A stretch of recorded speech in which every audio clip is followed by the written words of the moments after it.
But let's start off with Bitcoin and ETH right now, just where we are. We are seeing Bitcoin pump today.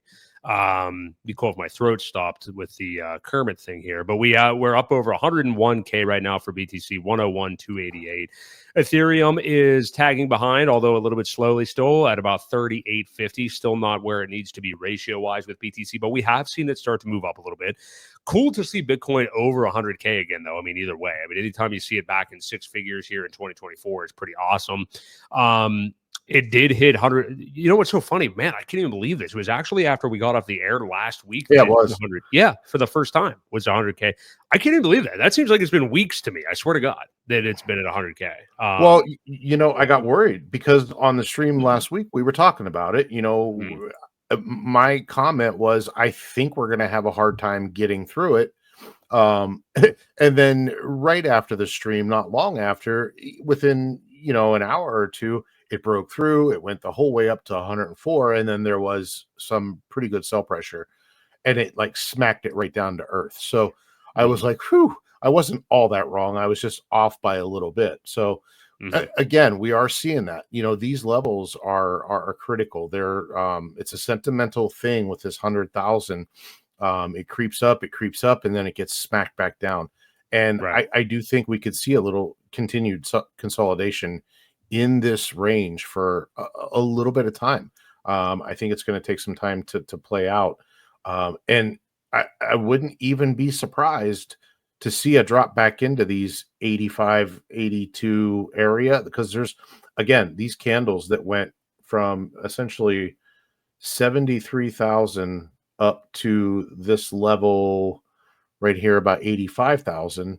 There's nothing in between but green candles. So, don't be surprised. I'm not saying it's going to, but I wouldn't be surprised to see a pullback, because, when things start to take off, you get a lot of people that are placing long.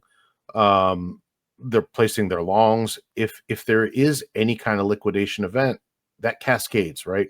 And I think that's what kind of caused this one, is it got up there and it created liquidations. Whether people had some shorts in at this point or not, at the 100,000 level, it triggered whatever it triggered, and now people may be going long. And if it does pull back a little, you could see some longs getting annihilated. So, they'll be liquidated, and it'll fall pretty hard, just because, again, there's not a whole lot of support in this area. Not much happened. But again, the longer we bounce back and forth, it will build the support that eventually it needs. So once it does break through, it'll come back down and use that then as support. So I think that's what's happening. I think you're going to see this consolidation area, accumulation, whatever you want to call it, for a bit of time, until things really get going, maybe beginning of January or so. So yeah, that's my thoughts on Bitcoin anyway. Let's take a look at this ratio here. With the Ethereum, because I know we are having a little run on that too. It's almost back up to the 0.04. We're at 0.0396 now. So that margin, that ratio is definitely growing pretty nicely. So Yeah, it is coming up a bit. I think it was at 0.04 the other day, now just bouncing around down below it. So not like huge strength against Bitcoin for Ethereum yet, but it is encouraging that we are seeing an uptick. I know the others/BTC chart has started to come back, which is basically the altcoin index, what it used to be. So we are seeing those things happen.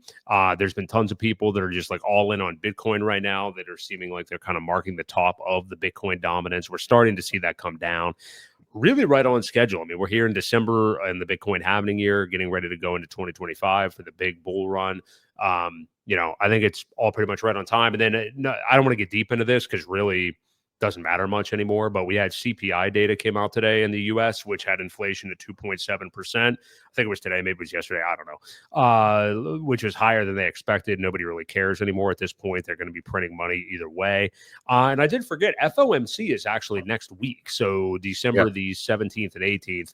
I don't even know what the likelihood of anything is. I imagine they're probably looking at cutting rates by 25 points again or something like that. But either way, this inflation stuff, I mean, we all know how the game goes. I mean, they're kicking the can down the road. It's never something that they're going to resolve, and we're going to get money printing, and that's regardless of who is in office. So Yep. I don't know if you have any points on any of that, and maybe just how we could see. I mean, I was going to say how Bitcoin could look the end of the rest of the year here. That's only 3 weeks. So, I mean, yeah. What do you think about these kind of? Well, yeah, I think that's what the plan is, right? I think it's still 25 basis points to lower it. I haven't heard anything other than that. I haven't really looked into it again because of the health of the market, the change in changing of the guards and things like that. Everyone just appears to be more bullish. So, it hasn't really been. I mean, I'm sure it'll affect it, but we haven't really seen the effects of it at all very much. So, Right. yeah, I haven't even looked into it. Yeah, we will see. But I mean, we're at the point again. It's a bull market. All those kind of news pieces and the FOMCs and stuff like that, people are just not going to be paying as much attention to. So I'm with you. It'll be interesting to see what Bitcoin can do at this 100K level. See if we do bust out of this because you get the feeling that like once it starts running when it's over 100K, I mean, it could go far, like maybe farther than any of us expect. And then if it turns that into resistance, it's like how long are we going to stay here then? So either way, definitely looking good right now in a little bit of a chill out zone.